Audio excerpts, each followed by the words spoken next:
Okay, good morning students. अब हमने last lecture में good morning Isha, Shaheen, good morning बेटा। अब देखिए, हमने लास्ट लेक्चर में कल जो डिस्कशन किया था, हाइजेनबर्ग अनसर्टेनिटी प्रिंसिपल।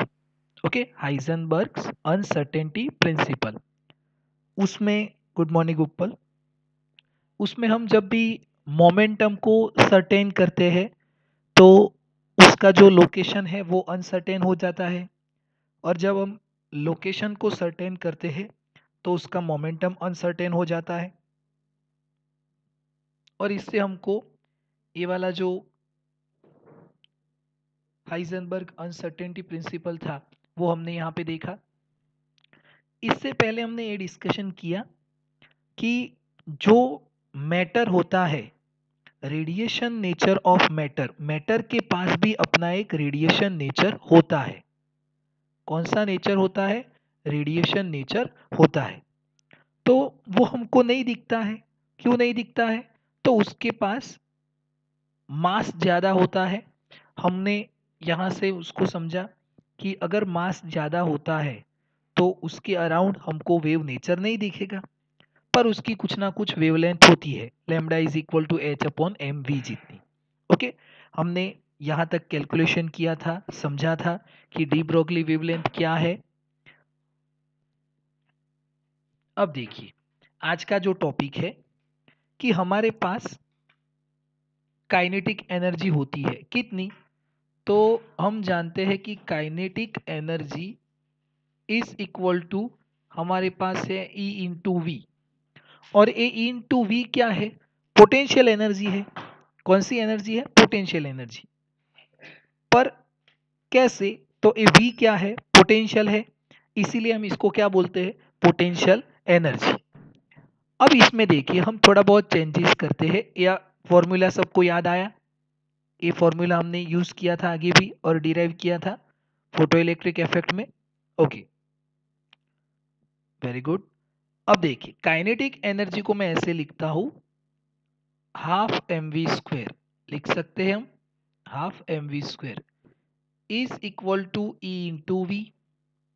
ओके, अब ए वेलोसिटी है, ए क्या है? वेलोसिटी, पर ए क्या है? वोल्ट है, स्टॉपिंग पोटेंशियल। अब मैं दोनों साइड एम से मल्टीप्लाई करता हूं, या तो पहले इसको मैं ऐसे कन्वर्ट कर देता हूं, M V square is equal to 2E into V. Okay, अब देखिए, multiply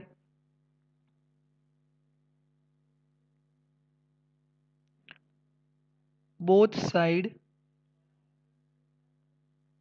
with M, with M. ये हमने मल्टीप्लाई किया, दोनों साइड मल्टीप्लाई करते हैं तो एक एम तो है, तो क्या हो जाएगा? M square V square is equal to 2M E into V. देखिए, यहाँ पे m से मल्टीप्लाई किया तो M square V square, 2M into E into V. चलिए, ये समझ में आया? ये फॉर्मूला सबको समझ में आया?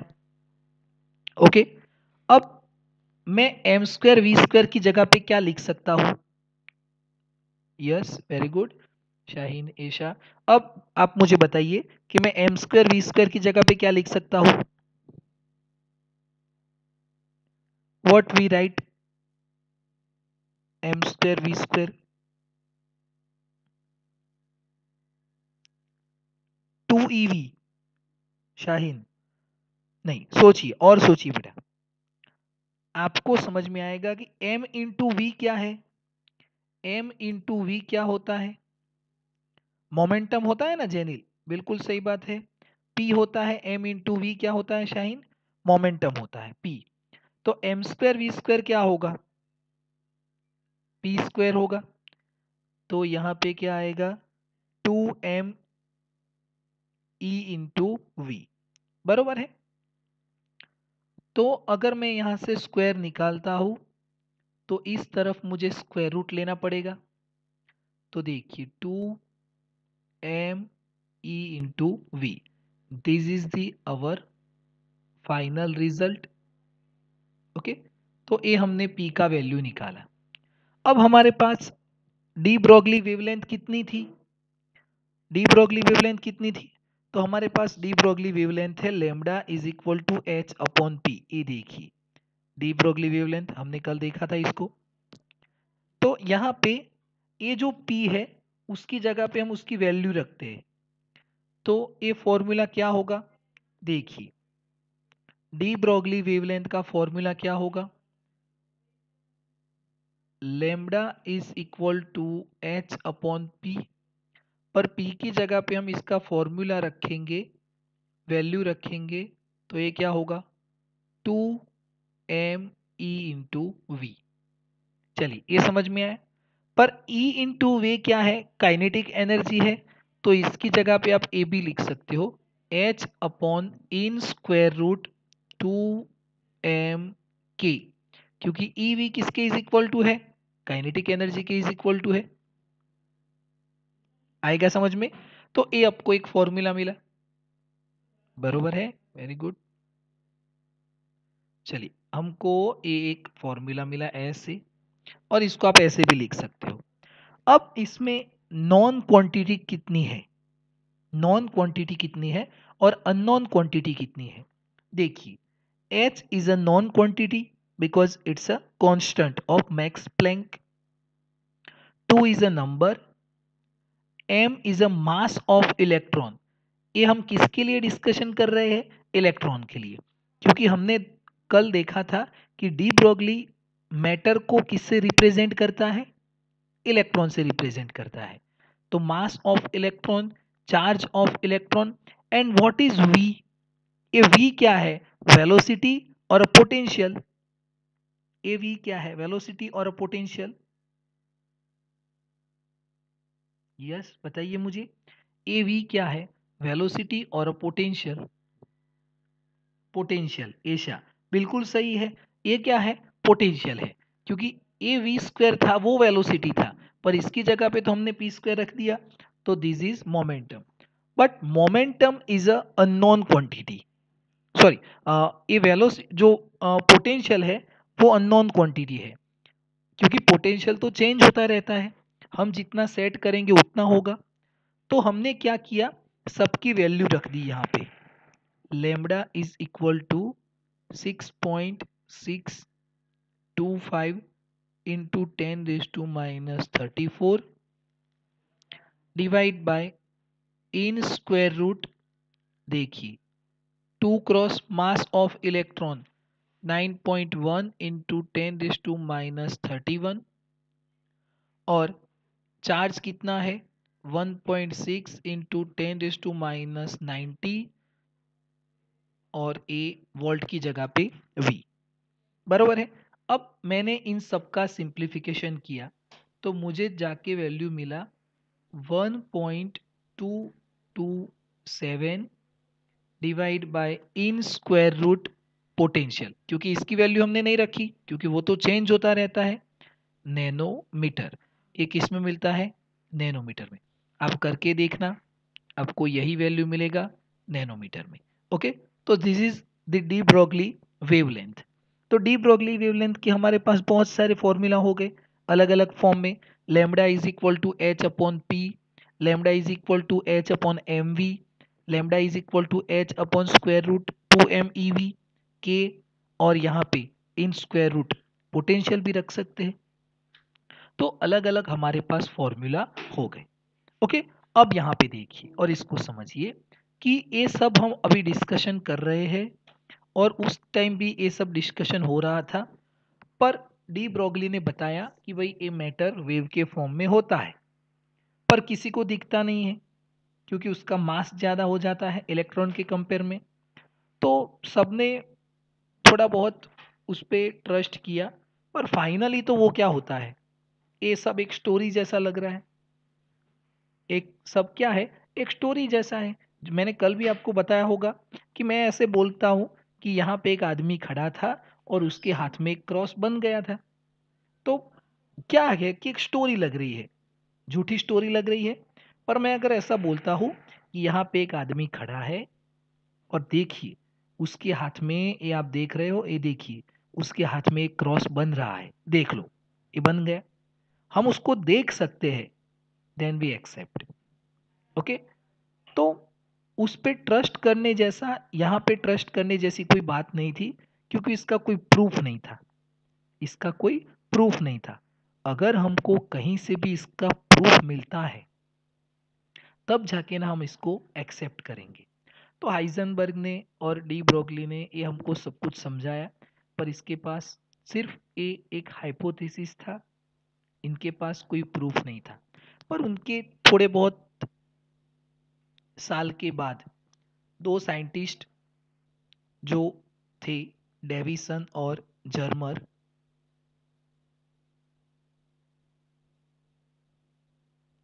डेविसन और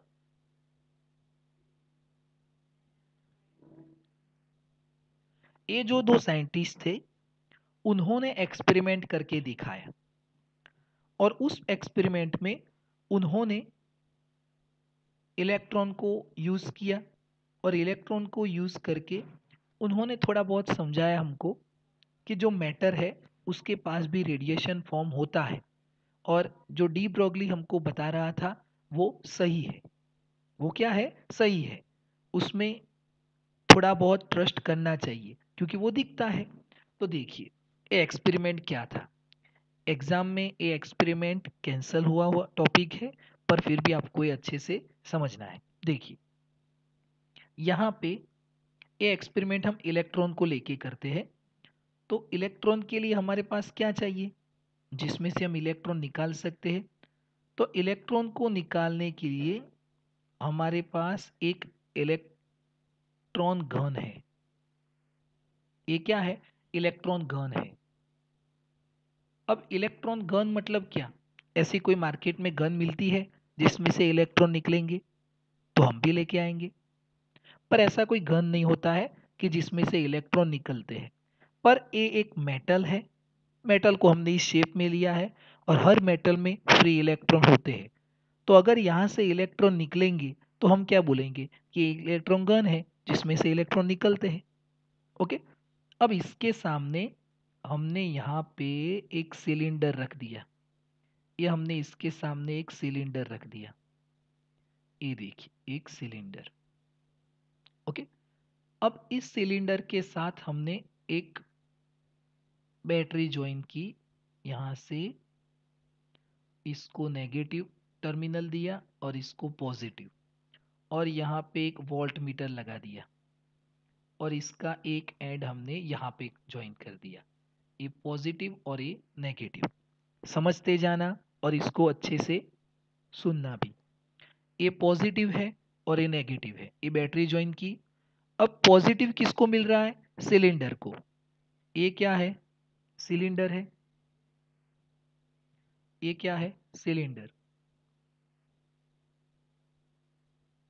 देखिए ये सिलेंडर है, और ये क्या है? इलेक्ट्रॉन गन है। ये क्या है? Electron gun.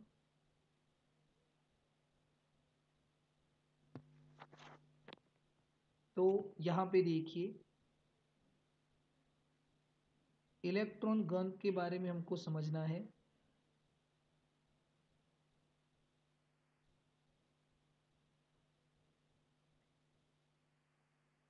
सोचिए आप इसको अच्छे से।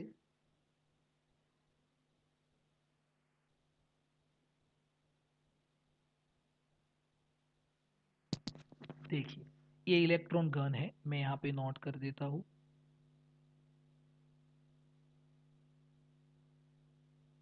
Electron gun. ओके, और इसके साथ में हमने यहाँ पे मैं एक निकल का क्रिस्टल ले लेता हूँ। ये क्या है? निकल का क्रिस्टल। मतलब इसको हम नोट कर देंगे निकल क्रिस्टल। ओके, जिसके अंदर एटम का अरेंजमेंट ऐसे हुआ है। ये एटम का अरेंजमेंट है, और इन एटम के बीच का डिस्टेंस डी जितना है। कितना है? डी जितना। ओके, और अब देखिए इलेक्ट्रॉन को एमिट करने के लिए इलेक्ट्रॉन को एमिट करने के लिए हमारे पास कौन सी मेथड है और कितनी मेथड है। किसी प्लेट में से ये एक प्लेट है, ये क्या है, एक प्लेट है, इसके अंदर बहुत सारे इलेक्ट्रॉन हैं और इस इलेक्ट्रॉन को हम एमिट करना चाहते हैं। तो हमारे पास इलेक्ट्रॉन को एमिट करने के लिए कितनी मेथड है? 3 मेथड। ईशा बिल्कुल सही। We have 3 method. First one is a thermal emission, second one is a field emission and last one is a photoelectric emission। तो हमने क्या किया, इसका वोल्टेज, इस यहां से वोल्टेज को इंक्रीज किया ये बैटरी से। तो धीरे धीरे इसको 5 volt, 10 volt, 20 volt, 50 volt, 100 volt, 1000 volt, 5000 volt, जितना ज़्यादा वोल्टेज हम इसको देंगे इतना ये ज़्यादा हीट होगा, इतना ये ज़्यादा हीट होगा। और ये जितना ज़्यादा हीट होएगा, ये जितना ज़्यादा हीट होगा उतने, इसको हमने इसके सामने रख दिया है, तो इसमें से ऑटोमेटिकली इलेक्ट्रॉन एमिट होंगे। इलेक्ट्रॉन क्यों एमिट होंगे? क्योंकि इसके पास इतनी ज़्यादा हीट है और इसको हमने इस मेटल के सामने रख दिया है, तो ये मेटल के अंदर के इलेक्ट्रॉन को अपनी तरफ खींच लेता है, अपनी तरफ खींच लेता है। ओके, समझ में आया इलेक्ट्रॉन कैसे एमिट होंगे? यस और नो?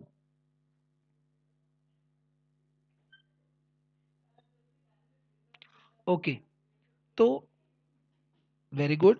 तो यहाँ से इलेक्ट्रॉन एमिट होते हैं और ये इलेक्ट्रॉन के पास इतनी ज़्यादा स्पीड होती है, इतनी ज़्यादा स्पीड होती है कि वो इस सिलेंडर से टकराए बिना, इस सिलेंडर से टकराए बिना ऐसे चले जाते हैं, स्ट्रेट ऐसे चले जाते हैं और ये इस निकल क्रिस्टल को ऐसे स्ट्राइक करते हैं। अब इस निकल क्रिस्टल के साथ हमने यहाँ पे एक डिटेक्टर ज्वाइन किया हुआ है। क्या ज्वाइन किया हुआ है? डिटेक्टर। आपकी बुक में इसको कलेक्टर ऐसा भी नाम दिया हुआ है, तो हमने यहाँ पे इसको एक डिटेक्टर ज्वाइन किया हुआ है। ये हमने यहाँ पे डिटेक्टर ज्वाइन किया हुआ है और ये निकल का क्रिस्टल है और ये डिटेक्टर जो है वो डिटेक्ट करता है, वो यहाँ से लेके यहाँ तक। और ये कौन सा डिटेक्टर है? Movable detector, movable detector. Okay, अब क्या होगा देखिए, यहाँ से इस डिटेक्टर के साथ ही हमने एक गैल्वेनोमीटर भी नोट कर दिया है, लगा दिया है, यहाँ पे ज्वाइन किया है। तो जैसे इसमें से इलेक्ट्रॉन आते हैं और इसको स्ट्राइक करेंगे, स्ट्राइक करने के बाद इलेक्ट्रॉन कौन सी डायरेक्शन में जाएंगे वो हमको नहीं पता है, वो हमको नहीं पता है। यहाँ से भी निकल सकते हैं, यहाँ से भी निकल सकते हैं, ऐसे भी जा सकते हैं, कहीं पे भी जाएंगे। तो जहाँ पे जाएंगे, मान लो कि इतने एंगल में कितने इलेक्ट्रॉन निकल गए, ए एंगल है, फिर इतने एंगल में कितने इलेक्ट्रॉन निकल गए, तो ए भी एंगल है। तो वो एंगल इस डिटेक्टर से हमको पता चलेगा और इलेक्ट्रॉन जाएंगे तो इस गैल्वेनोमीटर में हमको क्या दिखाएगा? करंट दिखाएगा। क्या दिखाएगा? करंट। क्योंकि गैल्वेनोमीटर से हमको करंट मालूम पड़ता है और करंट किससे बनती है? इलेक्ट्रॉन से। तो जितने इलेक्ट्रॉन ज़्यादा जाएंगे उतना एक गैल्वेनोमीटर में हमको ज़्यादा करंट मिलेगा। ओके, अब इससे हमको क्या समझ में आएगा? हमको तो ये प्रूफ करना है कि मैटर के पास रेडिएशन फॉर्म होता है। तो हमने इसका ये जो डेविसन और गर्मर है, उन्होंने इसका एक ग्राफ बनाया, उन्होंने इसका एक ग्राफ बनाया।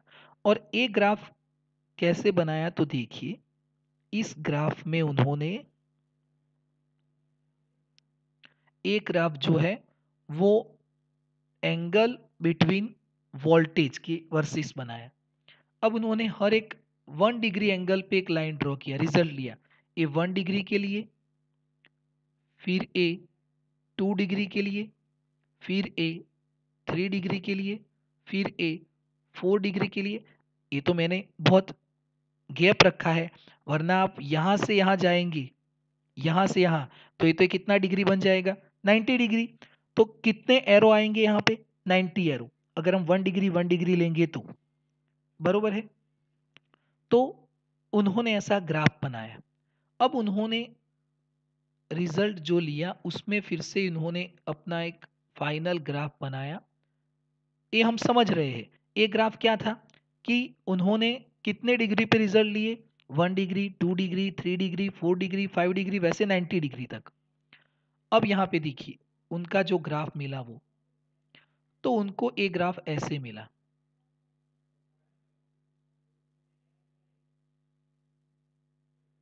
ये ग्राफ उनको ऐसे मिला।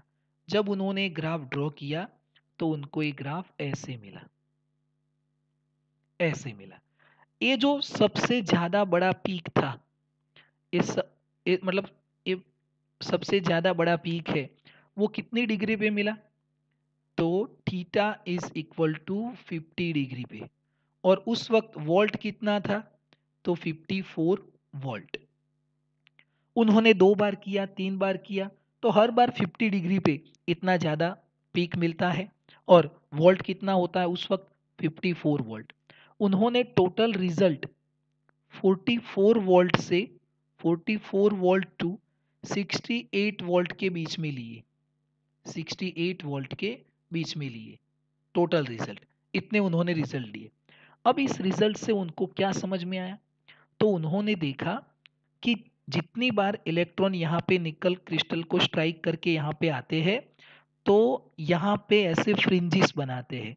कैसे, देखिए ये डार्क, बीच में ब्राइट, फिर डार्क, फिर dark bright, dark bright, dark bright, dark bright, ऐसे फ्रिंजिस बनाते हैं। ऐसे फ्रिंजिस आपने चैप्टर नंबर 10 में स्टडी किए हैं, स्टडी किया है ना आपने चैप्टर नंबर 10 में, ऐसे फ्रिंजिस ए, फिर ऐसे फ्रिंजिस थे, याद है, किसी को याद आया? यंग के प्रयोग में आपने, यंग के एक्सपेरिमेंट में आपने फ्रिंजिस स्टडी किए थे, क्या थे, फ्रिंजिस। ओके, ये फ्रिंज मिल रही थी हमको। और ये फ्रिंज हमको कैसे मिली थी, तो हमने यहाँ पे एक स्लीट ली थी ऐसी, यहाँ पे एक कैंडल रख दिया था और सामने एक स्क्रीन रखा था, और यहाँ से ये लाइट ऐसे गई और फिर यहाँ पे स्ट्राइक की ऐसे, फिर ये लाइट यहाँ से ऐसे, यहाँ से ऐसे, फिर इस लाइट को यहाँ पे देखा और यहाँ पे, तो ए डार्क था, ए भी डार्क था, पर इन दोनों डार्क के बीच में ए कौन सा था, ब्राइट था। पर ए फ्रिंजिस बनाने के लिए हमारे पास क्या चाहिए, तो हमारे पास वेव चाहिए, रेडिएशन होना चाहिए। वेव क्या होना चाहिए, रेडिएशन होना चाहिए। पर यहाँ पे तो हमारे पास क्या है, इलेक्ट्रॉन है। यहाँ पे हमारे पास क्या है, इलेक्ट्रॉन है।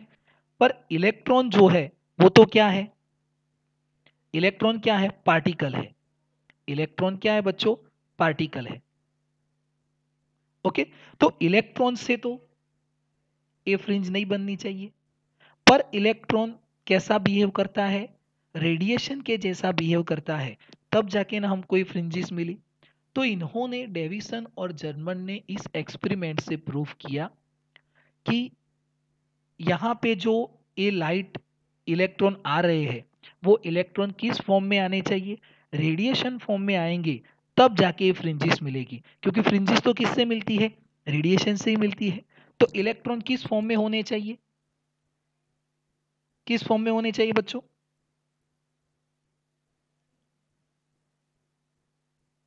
रेडिएशन फॉर्म में होने चाहिए, तब जाके हमको ये फ्रिंजिस मिलेगी। तो इस एक्सपेरिमेंट से हमको इन्होंने ये समझाया कि भाई डेविसन और जर्मन ने बोला कि ये इलेक्ट्रॉन जो है वो पार्टिकल है, मैटर है, और वो भी इस रेडिएशन की जैसा बिहेव करता है। तो उन्होंने एक थोड़ा सा हमको प्रूफ दिया। इसमें जो फ्रिंजिस मिल रही थी वो यंग के एक्सपेरिमेंट के जितनी क्लियर नहीं दिख रही थी, पर दिखती थी।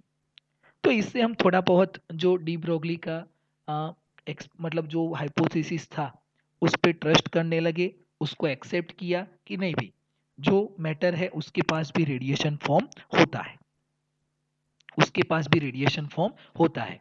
अब उसके पास रेडिएशन फॉर्म होता है तो उसकी वेवलेंथ कितनी, तो हमने अभी फॉर्मूला निकाला था कि lambda is equal to 1.227 divide by in square root volt, पर वोल्ट यहाँ पे वोल्ट था ना, अब हमने सबसे ज़्यादा वेवलेंथ कब मिलेगी 54 वोल्ट पे, तो हम यहाँ पे 1.227 और डिवाइड बाय यहाँ पे 54 वोल्ट रख सकते हैं, तब जाके ना हमको क्या मिलेगा, वेवलेंथ मिलेगी। समझ में आएगा आपको, ये नैनोमीटर में है, तो हम इस फॉर्मूला से वेवलेंथ निकाल सकते हैं। आएगा समझ में। तो अब इस टॉपिक में किसको समझ में नहीं आया, डेविसन और जर्मर के एक्सपेरिमेंट में आपकी बुक में दिया है, सिर्फ आपको एक बार रीड करना है, क्योंकि वो इतना ज़्यादा इस एग्ज़ाम के लिए इम्पोर्टेंट नहीं है। वैसे तो इम्पोर्टेंट था, पर इस बार इसको कैंसिल किया हुआ है, तो इस पे इतना ज़्यादा ध्यान मत देना, सिर्फ उसको समझना एक बार और अच्छे से एक बार रीड कर लेना, और ये फॉर्मूला याद रखना है। ओके चलो, क्लियर है, क्लियर है बच्चों? Yes, yes, yes. ओके, तो बस ये लास्ट टॉपिक था हमारी टेक्स्ट बुक में इस चैप्टर का। अब इसके बाद हमको थोड़े बहुत एग्जाम्पल देखने हैं, तो एग्जाम्पल एक 9 जितने एग्जाम्पल बाकी है, 8 जितने example we will discuss in our next live class. Okay, पर इसको अच्छे से समझना और इसको अच्छे से प्रैक्टिस करना। ओके, तो इस चैप्टर में आपको कोई भी क्वेरी है, सर आज मीत का बर्थडे है, ओ हैप्पी बर्थडे मीत, अगर आप मुझे सुन सकते हो तो हैप्पी बर्थडे मीत है, मीटिंग में है मीत, हाँ मीत है तो सही, यस यस बरोबर है, बरोबर है, उपल को याद है, कोई बात नहीं। तो चलिए बच्चों, मिलते हैं हम